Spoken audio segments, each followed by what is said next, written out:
Hello and welcome back to my channel. In today's video, I will show you how to fix Birmingham live app not working. So let's get started. So here we can see here we have the app. Okay. So if the app is not working, you have to clear the first cache memory. So we will just tap on it and we will just click on this button as icon. Okay. So at here we have to scroll down and then we have to click on the storage option. Then click on the caches, clear caches and clear data also. So we will just reopen the app and we can see here it's saying just a moment and we can see the app is working now. Okay, and if it is not working till now, you have to reinstall the app. So to reinstall, you will directly tap on it and click on the uninstall button and click on OK.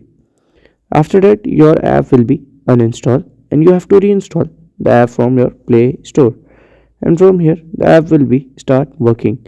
So if you find this video helpful, make sure you like, subscribe and share the video. Thank you for watching.